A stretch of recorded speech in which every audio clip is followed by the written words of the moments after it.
Welcome to a very special edition of The Forum. This is a joint radio program of myradio.hk and diasporaconnection.org. My name is Sai Chung. I'm Kat. Great to have your company today. It's the 6th of June 2015 and hope you're having a wonderful day. Now, this is the first program ever on My Radio and Diaspora Connection to be broadcast in English. So that's why we'll have a lot of audience that has never heard our programs before. So just a quick brief. Both these stations have the goal of achieving democracy in Hong Kong.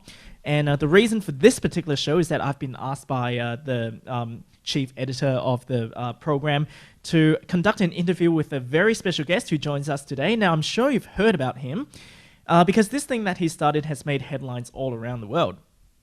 Nick Folkes is the chairperson of a small Australian political group, the Party for Freedom. And this group has made the headlines when they distributed allegedly racist pamphlets all over Sydney. And recently, they held a protest outside the Chinese Consulate in Sydney, where the Chinese flag was burnt. Now, this group has done this in response to Chinese investors driving up prices in the Australian property market and forcing Australians out of the Australian dream of having their own property. And Mr. Folkes join us today. Good to have your company. Thank you very much, Si, for having me on the program. Thank you. So you've certainly caused a lot of controversy. Absolutely, and that's the intention of the campaign, is to cause as much controversy as possible. And burning a flag of any nation is very controversial. And we also burnt flags of the Liberal, Labor and Greens Party. And I was going to say this, you were very diplomatic with your flag burning. Absolutely, very diplomatic. And that's the thing, we didn't want to sort of like just... It's not about hatred, it's not about just singling out the Chinese government or Chinese investors. At the end of the day, they're the symptom and the causation is the Australian government. Okay. And they're not upholding the laws. The Australian government, we do have laws in place and they're not upholding them. And it's a real shame because the asset bubble in Australia at the moment, residential property, is out of control. So if you're not singling out the, I guess Chinese investors and really you're blaming the Australian government, why is it that you went to the Chinese consulate and have this pamphlet all over Sydney with a big Chinese flag with a soldier running towards Australia with a big gun?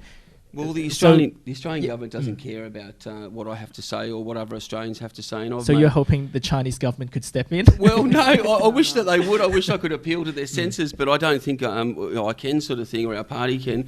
But it was all about creating awareness. We want to have awareness out there, get discussion on this issue, and it's a big issue. Foreign ownership is massive, and most Australians don't support foreign ownership, and the campaign's not directed towards Australians of Chinese background, or for anyone who's a citizen or a resident, people that love this country and reside here, or citizens. It's against foreign nationals who are buying up property, and the figures even just recently came out that 23% of property, residential property in New South Wales is being bought by Chinese nationals. So it's a massive impact on the housing market. As we know, the cost of property in New South Wales, in Sydney, is $914,000 for a median price of a home. That's just, it's unaffordable. It's out of control. I guess one of the very natural questions that we might ask is, I understand your point about foreign national ownership of Australian property and assets. Yes. So why is it that Chinese people is being singled out in your campaign? Because I know you're saying they're not being singled out, but obviously it is. So why the focus on Chinese investors is my question. And the thing is that the front of the flyer sort of thing, the very graphic image, it's very confrontational, and it was designed to sort of have maximum impact. And it's a Japanese soldier, 1942. What Japan didn't take, it's an analogy. What Japan didn't take in 1942, China will take with money today. And so it's obviously like a wartime propaganda kind of thing. It is. Well, it's probably wartime posters and promotional material. It's truth, and those sort of graphic images do get attention. It was used in the Second World War in Australia by the Menzies and Curtin government to bring up that patriotic feel. And you've got to protect your assets. China protects its assets. A lot of Asian countries have the right idea when it comes to protecting industry and assets. Australia's lost the ball, sort of dropped the ball, sort of thing. And it's a massive issue, mate. Is there a difference between Japanese people expanding its imperialism and killing millions in the rape of Nanking and also bombing Darwin? Is there a difference between that and Chinese investors purchasing property in roads? Well, like I said, it's an analogy, and that was the sort of point that we're making. And it's created fantastic sort of awareness. It's gone around the globe. But do you think the two events can be compared with? Because absolutely. You look, I come from a Russian refugee family. My parents, my mum was actually born in Shanghai. Her parents were living in Manchuria when the Japanese attacked and were living there, and they had to escape. So I'm well aware of what was going on in China in those days, and it was a terrible time. But it was the analogy, and it's an economic war. And it's sort of like, I hope it doesn't come to a physical war.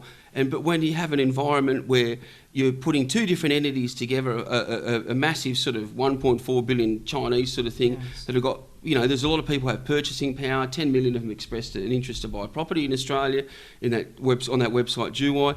It is a real economic war, and Australia is losing. So why the focus on China? You still haven't answered that. Well, China's the biggest market. China's the biggest market for foreign ownership of residential property in Australia. Right across the board, America's still number one foreign investor in Australia, but when it comes to residential property, and we live in a globalised world, I understand that because obviously industrial property, that's different. Yeah, obviously if like Americans invested into Apple and having an Apple store in Sydney City, it's very different from Chinese investors buying the apartment next to mine, and the impact is much less. Absolutely. They create some jobs. Okay, so I see what you're saying, Nick. So what you're saying is impact. Americans aren't coming here in droves, and the truth is, it's a very sort of confrontational subject to sort of talk about.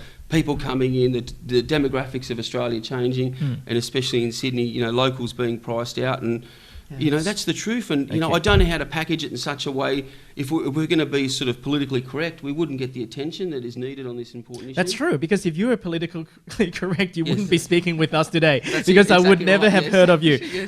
Well, I guess one thing that everybody has to agree with is the power and impact of the Chinese purchaser. So make of that what you will. It can be a positive thing, because a lot of Chinese people are seeing this in a very positive light. They say, look, we're buying all your properties. See how rich we are. Now we have to respect us. So there's that mentality. But of course, there are other people who say that you're buying a lot of Australian property and you're pricing people out. And the fact is, a lot of these properties are focused to the Chinese market. I don't think anybody can disagree with that. You just need to go to any Chinese in fact, you can go to any suburb, and you would see a lot of the real estate agents would have their pamphlets and flyers and newspapers and magazines, and it's all in Chinese. If you go to Rhodes, a lot of the new buildings up there, and not just in Rhodes, in a lot of places, you don't have level 4, you don't have level 14. Obviously, they're not built for white people, because for white people, you won't have level 6 and level 13. Right, so obviously these are for Chinese people. I was just reading in the Telegraph this week that there's a $1 billion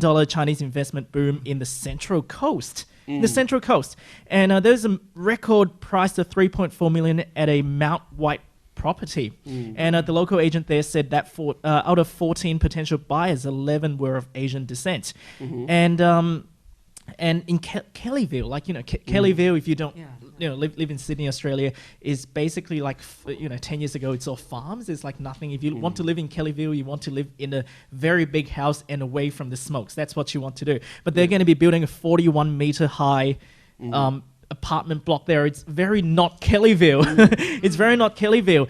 And I came from the hills, and that's one of the things I like about the hills. Really tall trees. You've got big grass plains. You don't want to see a big block of apartments. That's not what you want to see. So I'm certain that in terms of like the facts, this is something that we can't deny. It's the fact that Chinese people are really making an impact in the Australian housing market. The question is this a good thing or a bad thing? Because of course our treasurer would say Australia is open for business. We're getting lots of money from investors. Hey, and people with property, their house prices are rising. So a lot of people are actually very happy about this. So so people that are happy about it. So what's wrong with this? And I think this is a point where Kat can come in, because Kat here works in the social sector, and he does see a lot of things that happens. He sees what happens when Chinese people come to buy Australian properties. Look, my question is this. Australia, we're a very open multicultural society, so a lot of people want to come to Australia to find a good life for themselves.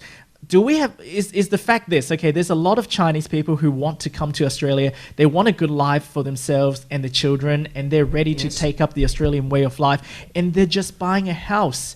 There's a lot of them, but they're just buying a house that they want to live in to have a good life. Is that the situation or not? There's something far more beyond that. Because you can be surprised at some of the people that come here, they buy the house, they never see the house. They never visit the house. And then what for? Then That's true. Yes, Yeah. yes. But why they spend millions of dollars without looking at the wall? What is it? And then I think it's because it is a mean of they transferring their wealth and money to here. Okay. Yeah, because in China, there's not very it's not very stable in the political.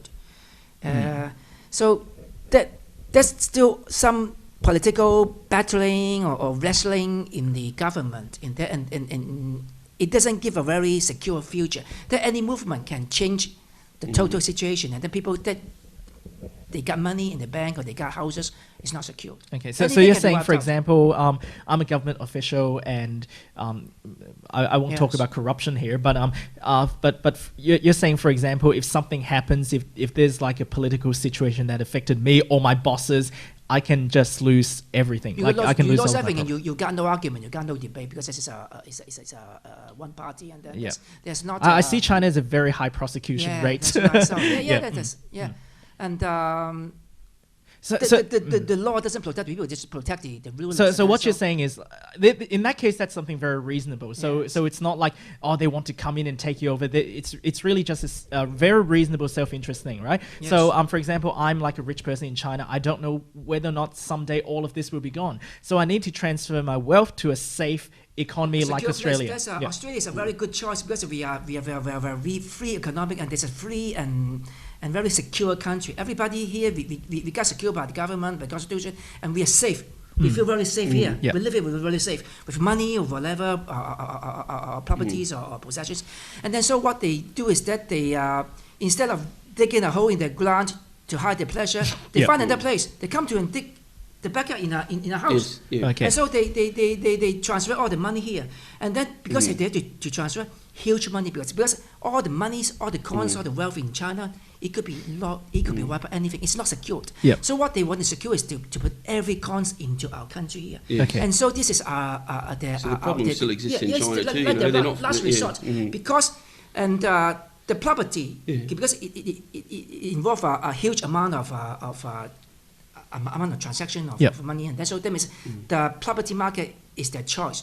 Where they can do with one single transaction, they can bring huge money there. So this is one of the reasons why. So what do they do? What's the process of transferring funds from Hong Kong? From China to Australia. What's the process? Like, how do you do that? For example, if I'm a rich Chinese person wanting to transfer money into Australia, and I want to transfer $10 million, say, like how does that work? How do I do this?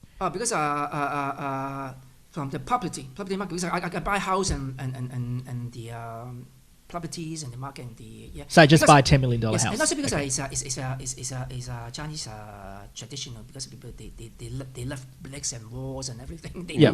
Yes, because they think this is really secure, because they are so empty on the show. They need to something on the hand, something that they can look at, Touch, they can yeah, touch. something physical. Yeah, so that Yep. means something really.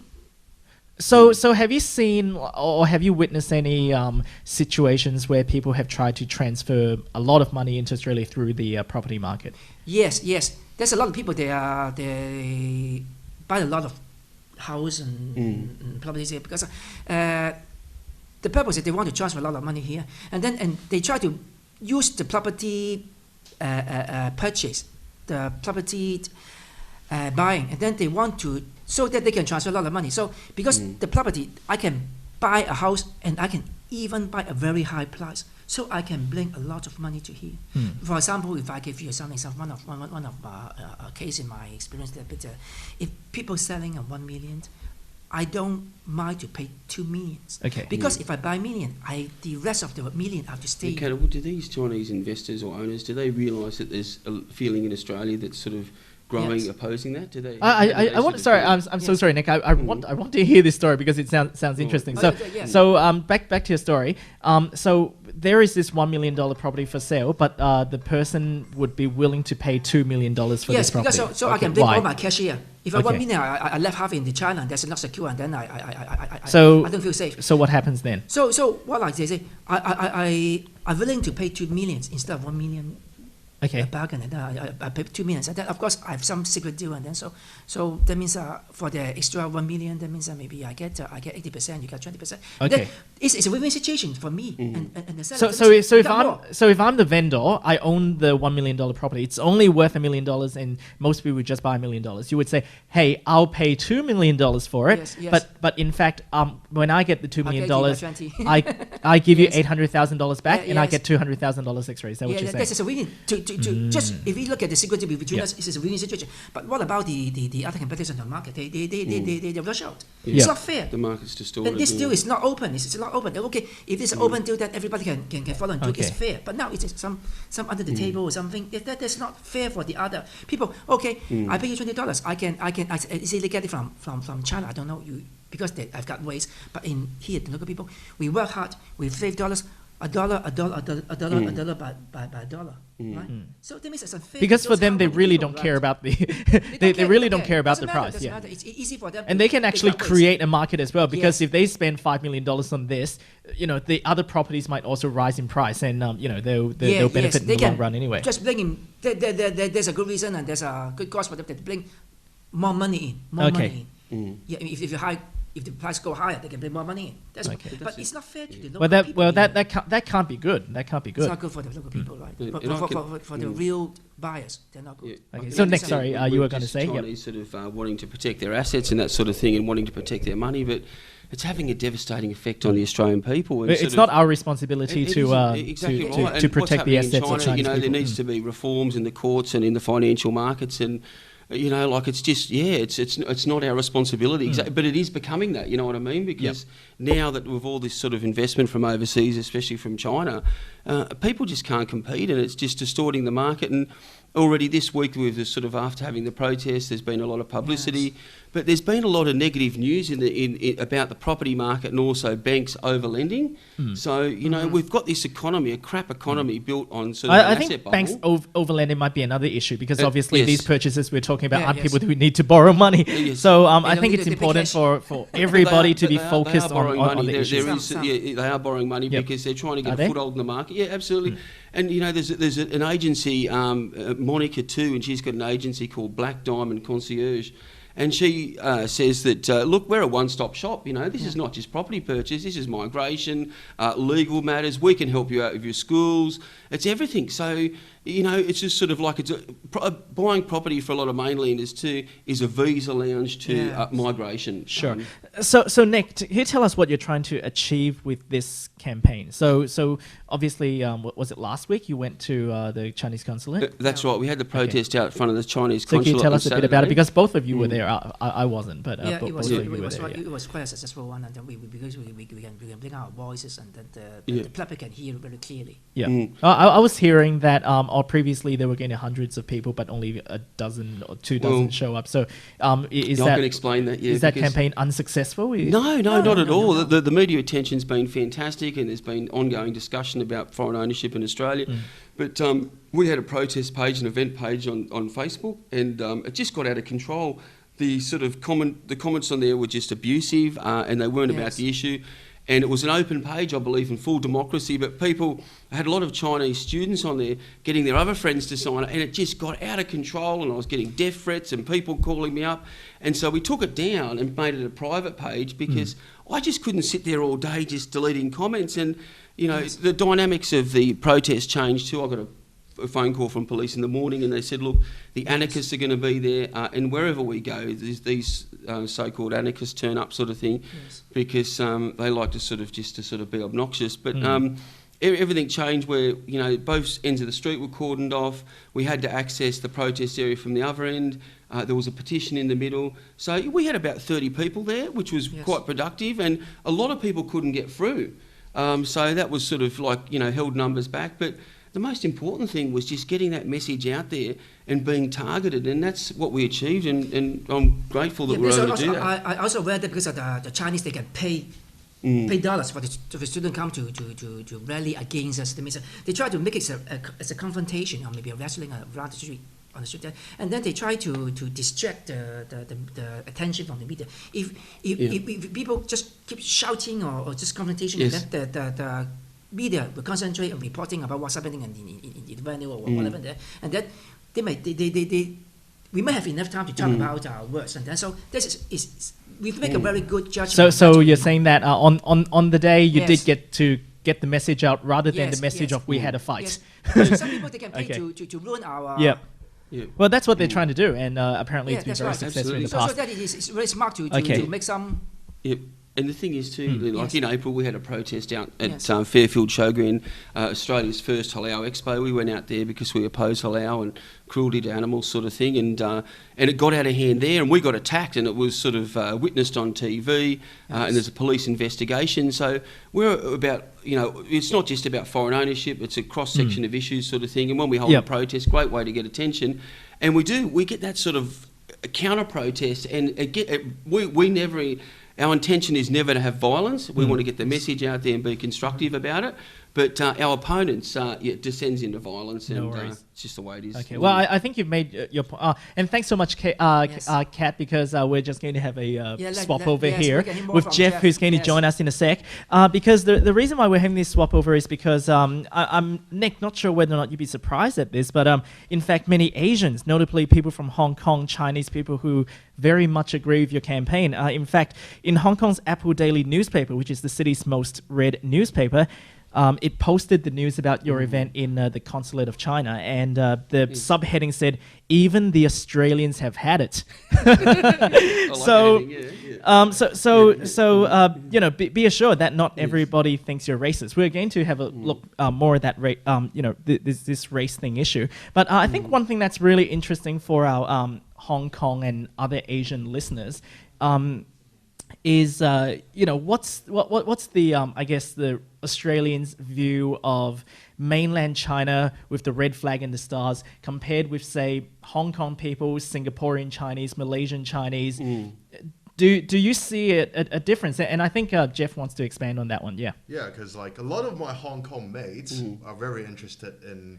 I see Jeff is trying to. He's trying really hard, by the way, because he recently came from Canada, so he has to throw the word "mate" in. He's working very hard. I'm trying to work it out here. So, a couple of my friends back in Canada as well as in Hong Kong as well. They just want to know if like mainstream Australians, do they know the difference distinguish between people from China, and people from Hong Kong, as well as Taiwan, as well. Singapore, Malaysia. Because we're all yellow skin, and we're all like pretty much the same or visible minority. And you know the phrase that goes, all Asians look the same. And I don't necessarily disagree with that.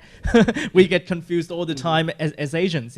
So there's nothing wrong with that at all. I think there's a real sort of mixed feeling across the community. You've got some people that say, "Oh yeah, all Asians look the same." But is there a difference? Like, do people differentiate generally? They do. They do. Some people can, and I think they can increasingly tell. Just because there's so many Asians in Australia now, and they can see different groups living in different areas, being in different trades and that sort of thing. So there's a lot of Australians that can differentiate between different Asians, and there is people are worried about immigration right across the board, whether it's coming from any sort of country, because they're worried about the cultural impact, the economic impact. And we've got so much immigration in Australia, just like Canada sort of thing, where Australia's got the highest level of immigration per capita in the world. And where are we heading with all this immigration? I'm not opposed to immigration, but I want a constructive immigration policy that has benefits for Australia and not just benefits for other people coming in. And so, I can. A lot of Australians can differentiate the difference. Between different Asians, and they are very. Can you tell us how? Because I'm very interested in this. Exactly. So what kind of categories do you see? Oh, this is this, what kind of boxes would you tick between this guy's from Hong Kong, this guy's from China, Yeah, I know this is a very dangerous question to ask a white man, but I read in your pamphlets that you're not politically correct, so I'll let you say this. But also, you can say some people say as well. You can say some people say as a preface before you say anything. I'm speaking, from my own sort of experiences and that. Like where my daughter goes to school, there's a lot of people from different backgrounds, and there's Asians there. There's people, Australians of Chinese background, and they speak English just like I do. And so that's a major point. The more Asian, the more Aussies, it's communication. Kind of Chinese. It's communication. And there's other people that have arrived just recently, and there's a language barrier and that sort of thing. But where I live in Balmain, Roselle, you don't get that much immigration, and you get Asians there, of course, but a lot of them are born in Australia, so and pretty much assimilated. Yeah, exactly. They've assimilated. They're living in the community. They speak English. There's no language by the way, barrier. we've got to use the word integrated in Australia. Language barrier is a major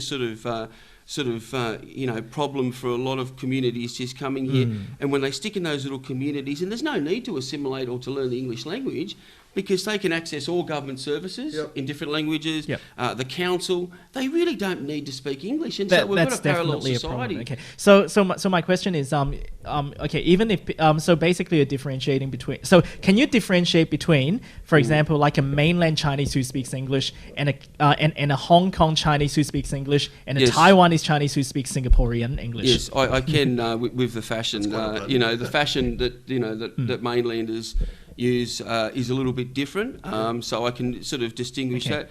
And also, like people from Hong Kong and Singapore, with skirts kind of thing. Or polka dots with, with sort of like something else that sort of, it's a bit of a mismatch sort of thing. So if somebody wears a huge scarf and a big dress with Louis Vuitton written all over it, what group is this from? Absolutely, probably from mainland China. Okay, good. I've seen Filipinos do that too.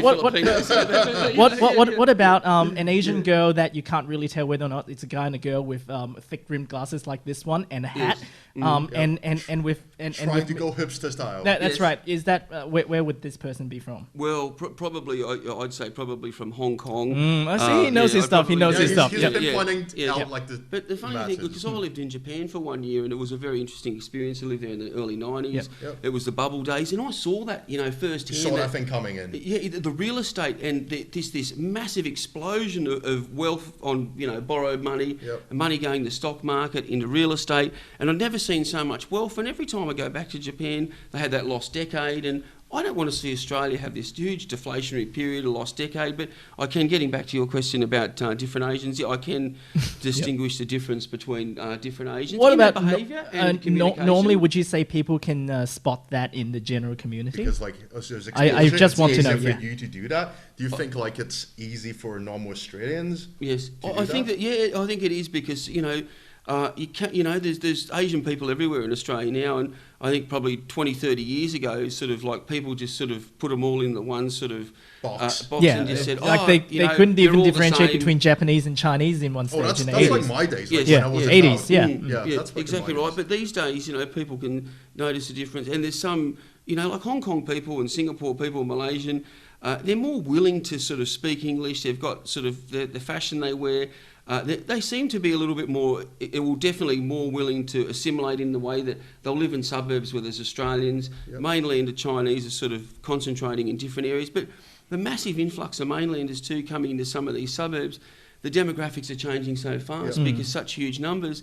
And they probably think, I want to go to a school where there's Australians, and then all of a sudden, all the mainlanders think like that, and all of a sudden, most of the schooling, there's a lot of schools in Sydney now that where white Australians are the minority, and not just with Asians, but also with living in the Western Sydney with Muslims, Islanders. Australia's changed tremendously over the last 30, 40 years. And I guess one of the interesting reasons as to why we're speaking to you today is that I guess 10, 20 years ago we wouldn't be having this conversation.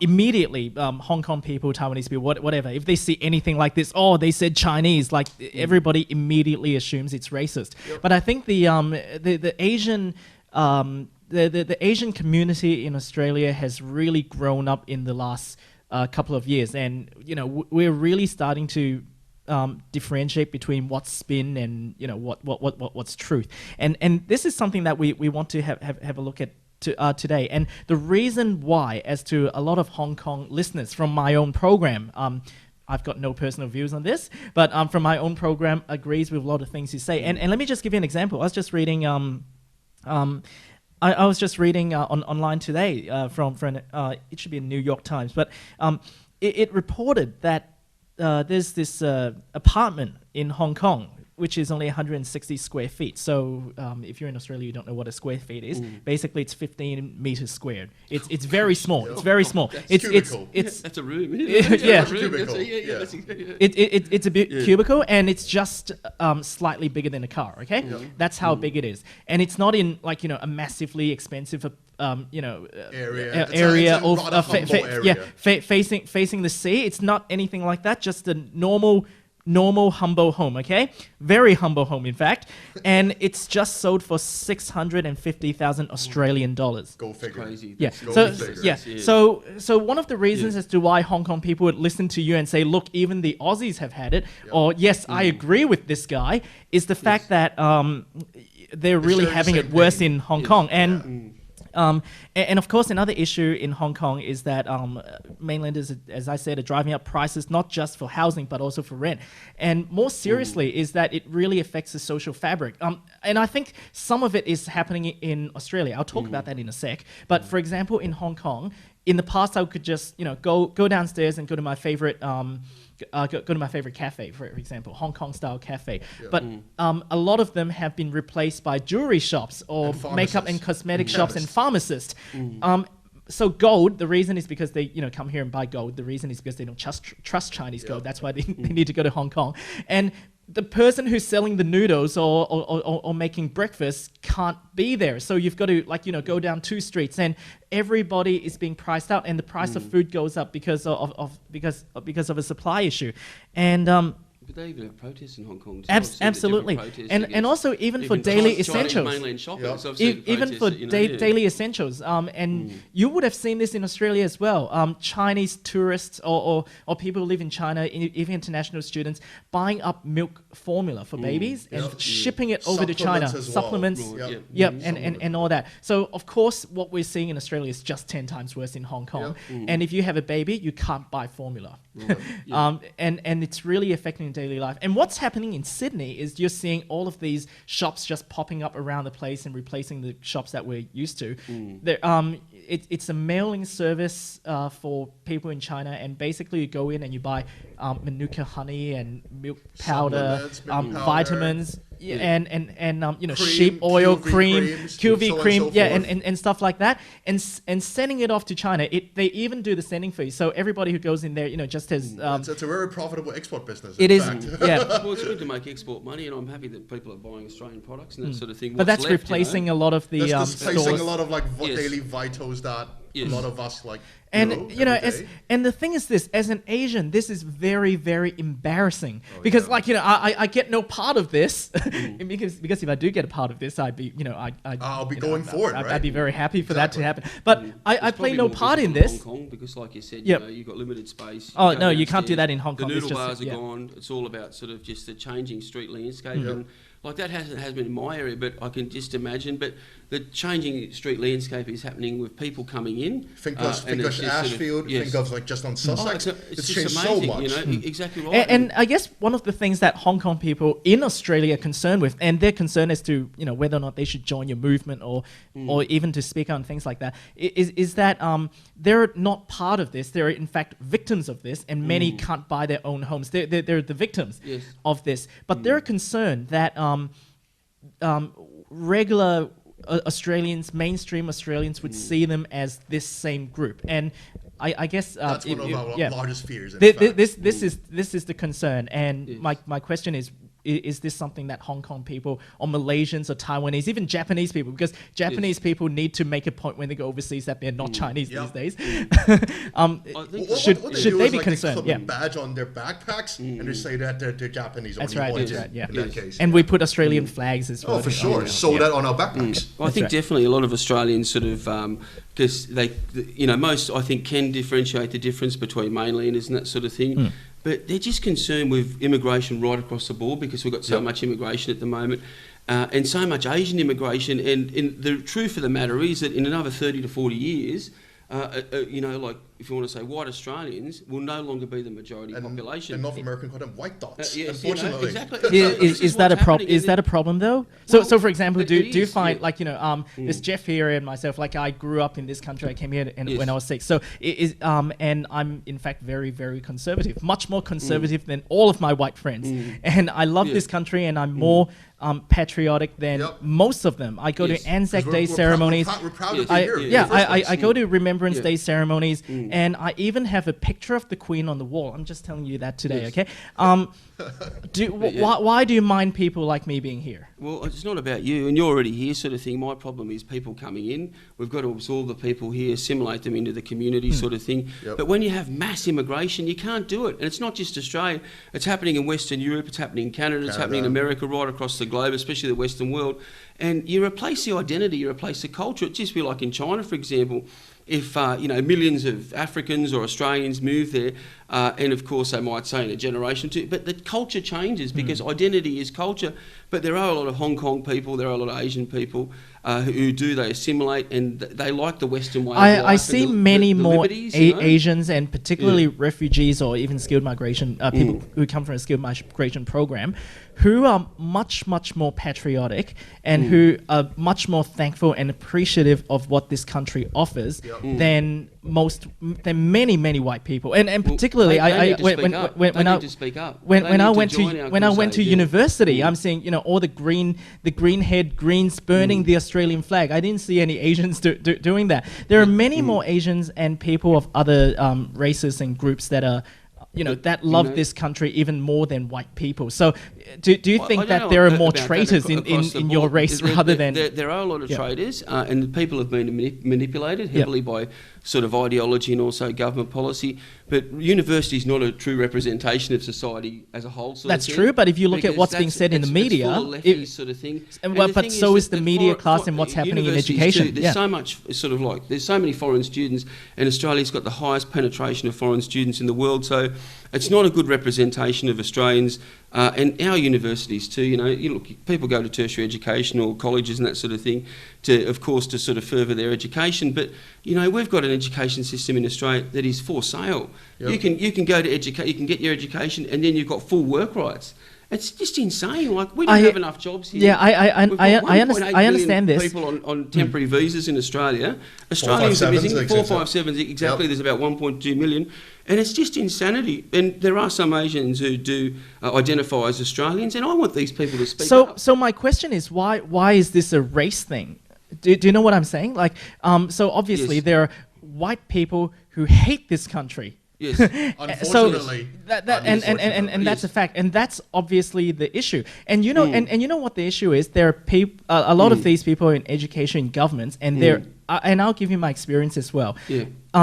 When I was in high school and university, and when I was working, I was given a lot of pressure to hate this country. Yes. Because if I hate this country, I actually get benefits. For example, if at school, if something goes wrong, if I say that, it's just because the teacher's racist, the teacher, if I put a report onto that, then there needs to be like this whole interview process and things like that. My papers get remarked and things like that. And when I was working as well, when I was working for the Australian Chinese Community Association, which is one of the Australia's biggest Asian service suppliers. One of the things that I've discovered is how the Asian community works. Basically, if you want to be successful in the Asian community, in the Chinese community in Sydney, or really all around Australia, is to tell people that follow you, either from this organization, that, hey, you know what? If you vote for me, there won't be racist. Or if you vote for me, I'll fight for you against the racists. So you have governments in cahoots with this one, actually. Yeah. And that's cultural Marxism, and that's sort of like the the Frankfurt School of Economics and the whole sort of economic Marxism that failed in Russia and failed even in China. Should you not? They knew that culture was a way to destabilise the West. And this is what should you be focusing, on the Chinese flag, not on the Chinese flag, but on the Australian flag? Like, should you be focusing on the people that are causing these policies to happen? The government representatives of today do not represent the Australian flag. So burn the Australian flag. Why aren't you burning? As I said, they do not represent what's happening with this. As I said, this is a campaign to bring out maximum awareness, sort of thing, and to achieve that. but the Australian flag is not represented by our parliamentarians in Parliament today. They're globalists, they're economic rationalists. After we had that, a jacker came out and he attacked me and called me an idiot, and the New South Wales government condemned Party for Freedom for being racist and all this sort of nonsense. And that's a sort of environment we live in, sort of thing, that our leaders don't love this country, and there's a lot of betrayal, and they've completely betrayed, and that's what Party for Freedom is all about. We're an issues-based, patriotic party, and in time I hope to get some representation in Parliament and try and drive a better bargain. It's all about compromise. And I think one of the things that would help you is to actually have more immigrants, and like yourself, like you're a son of a refugee, is that correct? Refugee. Of Russian refugee. Like Yes. you need more people on board with you who agree with you, like the Hong Kong people, many of my listeners who listen to you. But see, this is the next point that I want. Yes. Like, even though. We can have lots of different people from different backgrounds. The left will always call you racist. You know what I mean? Well, I think it would be It's a harder. funny I think it would be harder if, for example, you've got 4 or 5 people in your campaign. Like even if you have like a, if you have a counter protest that everybody opposite you, because all the people in the Greens, they're white people. Like you see them in the protest. Like if I'm Asian and they're white, really you can't but call me a even in the racist. media, just sort of this is a bit of a personal thing. Like after I did Living with the Enemy, and it was about the sort of African sort of refugee that came to Australia, and they know that my wife's Asian, and I'm still a racist. It doesn't matter, because I'm a patriot and I love my country and I'm talking about sensitive issues. They always put you in that box. The word racism gets thrown around very easily these days. Yep. And that's the sort of environment we live in, and I believe in protecting the Australian No, I don't identity, think that's healthy at all. No. Culture and identity. And when I was in Japan, I think we should be able to debate things without people calling each other names, because I think everything that you've talked about today, like we've had a very reasonable and level-headed conversation. So I think everything you've raised, and not just you, but Kat, who's also Asian, a lot of the points that we've raised are very educated points, and these are things that are really major issues for our country in Australia. So we should be talked about it. But what's happening is that a lot of people is just throwing the word racist around to just shut down the debate. And this stop the conversation. And this causes a problem for Asian people in the long term as well, which I'll talk a bit about later. But Nick, I do want to address this thing for you, because I think your movement will have more traction and people won't see you as racist if you have more people from different racial groups on board rather than white people. So that's why one of the things I'm concerned with, like for starters, is the picture of all of the white people in the background. But I want to talk about some of the materials that you're using. For example, in your campaign, I just want to talk about the real estate one. You said that real estate agents are pimps. Yes. So are houses prostitutes? Like absolutely. Okay, Absolutely. how's Pimps, that?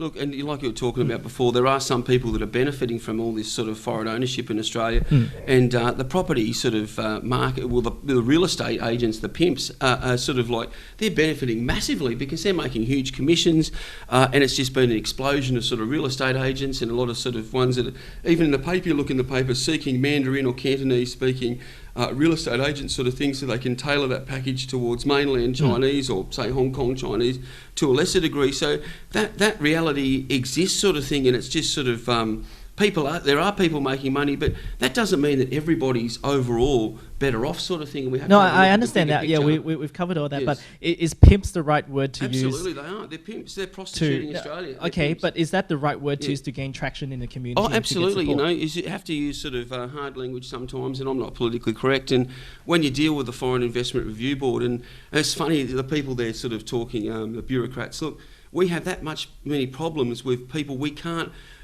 Dealing with real estate agents, you can't get compliance. Why would they? They're making fistful of dollars. Sort of we understand that. They don't want to comply with Foreign Investment Review Boards. Yep. Yeah. But I understand that, and everything that you say here is very reasonable. But I'm talking about the kind of words that you're using. For example, you describe the fact that there are many people from Chinese descent living in Australian suburbs. Demographic genocide. Yes. Is that it too is extreme? Demographic genocide of the Australian people, because at the core of every nation or social group, there's an identity, and you can't deny that. And that's one great thing that I learnt in Japan, that they have this sort of like love of their identity. They're westernised in so many ways, but they would never trash their identity. They would never open their whole market up to the third world and say, come in and you can all be Japanese sort of thing. And you know, if you sort of change your identity of a nation, you change the culture. And genocide means a systematic and deliberate replacement of a people or an ethnic group. And Australians are being replaced. And I see three different types of Australians. There's ethnic Australians, you know, like Anglos that came here, British subjects, established the nation. There's cultural Australians, like migrants who are assimilated, love this country. And then there's passport Australians, which applies to a lot of people that just got a passport, but they couldn't give a rat's ass about the country. They don't really care about the country. But yeah, there is an identity in the core of every nation. And, you know, we matter, you know, everybody matters. But are you sort of dividing Australia when you say this and put people in Australia's different groups? already divided. Australia's already divided. And are you like dividing were saying, them even more? Talking about Asians, Australians and white Australians. And that's a fact. There's always going to be this division in society. And multiculturalism doesn't bring people together, because multiculturalism, I don't know if you know, is based on cultural relativism, which is cultural Marxism. And it says that there's no right or wrong. Yep. There's no morality in the way that sort of culture is all relevant and relative. It's all equal. But it's, you know, it's not. The Islamic culture is not relative here. Why is it relative in Australia? And even, like, if we accept even the Chinese culture sort of thing and say, well, Chinese should be able to speak their language and have their cultural traits, well, then we have a clash of sort of cultures. And that's the thing, you know, like, you can't assimilate mass immigration coming into Australia. And it's cultural genocide, mate, because the Australian culture is not being taught in schools now. And I'm not blaming the Chinese, the education department and the direction the government has taken. They're sort of charted this course of we're all one big family now, we're all equal, which is a circular argument. It's rubbish. Nobody's equal, you know. We're only equal before God if you believe in God, but we're not equal in this sort of earthly environment.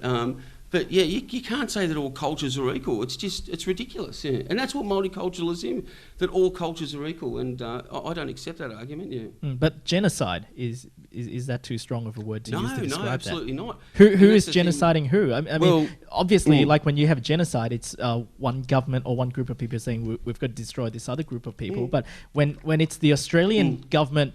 Yes. Obviously, what you're complaining about, like really, in terms of like the whole concern that you have in this whole interview that we're talking about, is the failure of Australian government policy. And really, like Asians and it is the failure, and a lot of people are just responding to pushing, even with a free trade agreement. There's a human component to that, and the Chinese want greater access to the market. They want to bring in, for the big project sort of thing, they want to bring in Chinese labour. So it is the Australian government, absolutely, that's a causation. But we do have pressure from offshore, and there are lobby groups. Canberra's full of lobby groups, you know, saying, look, hear us, we'll throw you this and this sort of thing. So, you know, we can't sort of ignore that fact that there are sort of pressures from overseas saying, open up your markets. And then it's very complex. We've got, you know, global corporations and banking corporations pushing globalisation. That's just, you know, it's just sort of like insane, you know, have a free movement of goods, services and people when there's so many variables in the world, you know. Australia can't have an open market to China because there's 1.4 million to 24 million, you know, and that's systematic. It doesn't mean picking up a rifle, but it's a systematic replacement of people over time, and that's that gradual. And that's what genocide is. And you look at the United Nations, and they actually sort of like define genocide as a systematic and deliberate replacement of a people or ethnicity. And it is a two entities sort of thing, fighting it out sort of thing. And, you know, like I said before, white Australians are going to be a minority in 40 years, and I don't think that's right. And, I'm sure actually a lot of my listeners would agree with what you're saying, because what you say and what you raise is exactly what people in Hong Kong are saying.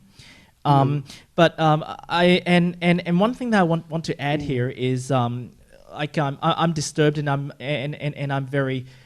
I guess I'm actually quite emotional about this. I'm very disturbed and sorry that obviously what's happened in the past 20 years with Asian migration is that it's left a bitter taste in you at least, and I think I can explain why. Because for example, if you went to an Anzac ceremony or Remembrance Day ceremony, and you see a lot of Asians there, you know, just thanking Australians for what they've done for democracy that you know that's been offered to them, or if Australians are or if Asian Australians are more involved, you know, in Australian life generally and not clustering into their own groups, I'm sure you'd come up with a different conclusion. As I say, in terms of mainland Chinese people who migrate to Hong Kong, if they're better citizens, or if they respect Hong Kong itself, values of Hong Kong, ways of life.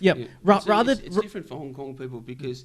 And even if Hong Kong, it's the same group. Exactly right, even when it's the same group, so, even they're complaining. So imagine what Nick and people from his race group think. So it's not a race. It's just an identity sort of thing. I understand. Because we're Europeans, but we see ourselves as Australians. I'm an Australian. I don't see myself as an Anglo-Russian. I'm an Aussie. And that's a great thing that people can come here and look. When my grandparents came here, Mum, there was no such thing as multiculturalism. And we've had Chinese and different, ethnic and that groups probably in Australia worked better for a long because time. everybody Absolutely. just came together. And people saw themselves as new Australians. And, all those wogs that came here after the Second World War, if I could say that, which my grandparents and mum you can say it if it's friendly or if you're a wog yourself. Absolutely, and they sort of like, they were new Australians, they're on their way to becoming Australian. But multiculturalism about separation, and I have a lot of issues with multicultural, and I can't see the good that it's created sort of thing. But identity is important. We've all... got a place in this planet sort of thing, and we should be able to preserve our economic rights and our identity and our family and so forth. And that includes Australia too. We're not asking for too much, Okay, well, I think that sounds very reasonable. So, Nick, thank you so much for joining us today. And I think I'll just have a quick... but you can pop in and say a few words like if you want, but I just want to conclude, and Jeff can join me here. Right. But I think one of the things we got out of this interview is that I think it really says a lot about how, as immigrants, we need to behave accordingly.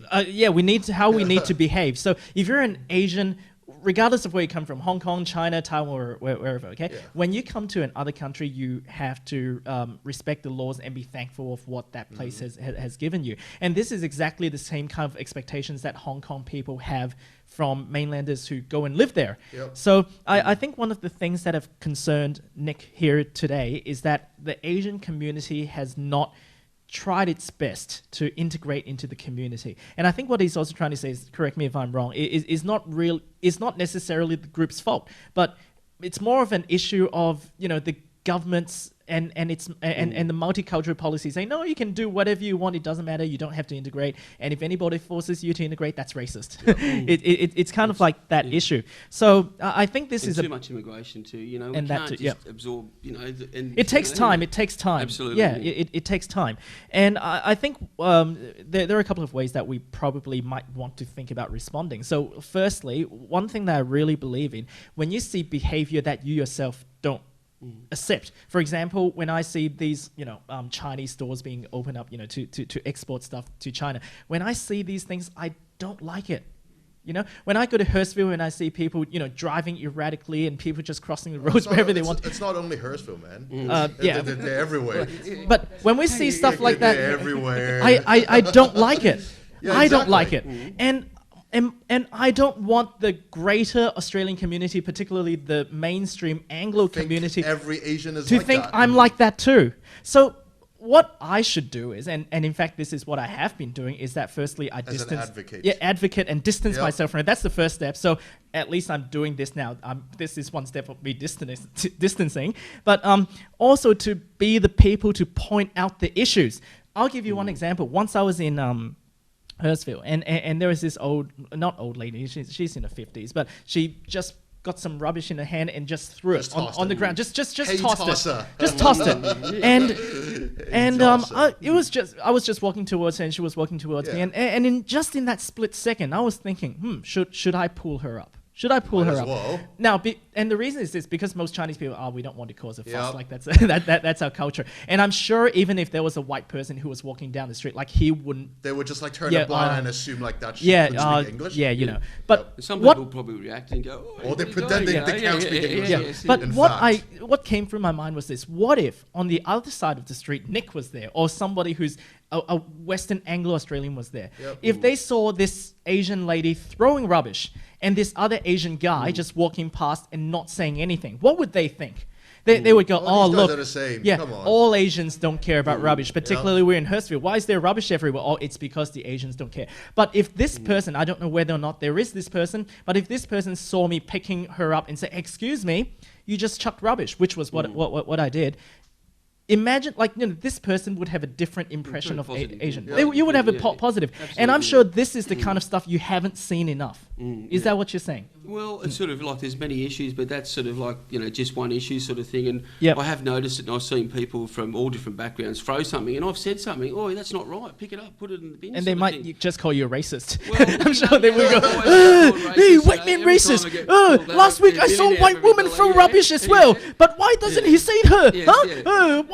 He say her, but not, Yeah. he say me, but not her. Hey, racist. I Because take it this as is a what badge they of do. honor. To be Italian, a man. racist, I take it as a badge of Well, honor, no, mate, because it's shouldn't. meaningless, you know what Yeah. I No, mean? no, It's shouldn't, meaningless to know, yeah. because that's not Yeah, racist. yeah. So I really think what we've seen today is really a sign of how Asians and people, migrants who came to this country and people who are thankful of this country, it's a time for wake up. You need to see yourself as an Australian, and you need to put the interest of Australia first before your own racial group. Because I think even for this Chinese housing issue, even for a lot of people who might be victims of this, A lot of them are just apathetic. they're apathetic or say, Yeah. oh no, I'm not going to support this because they said because they're Chinese. hurting like my country. Yeah, because they see that's- that one as Yes. their country versus us being Australians. That's true, That's that's one true. of the main issues that amongst like Chinese people in And I Australia think a they're lot of the facing. Chinese think it like Are it's their term. offended. It's China's century. They're ascending, and we They're can the do king of whatever the- we the like. king of the It's like what's happening in the universe. Spratlys at the moment. No, nobody, So with yeah. their Asian neighbours. Yep. No, you can't tell us what to do. We'll do whatever we like, sort of thing. So there's that if you're a dimension Chinese, to it but too, you yeah. think that you're part of this country, or you want to be an Australian, or you want to be recognized as an Australian and not have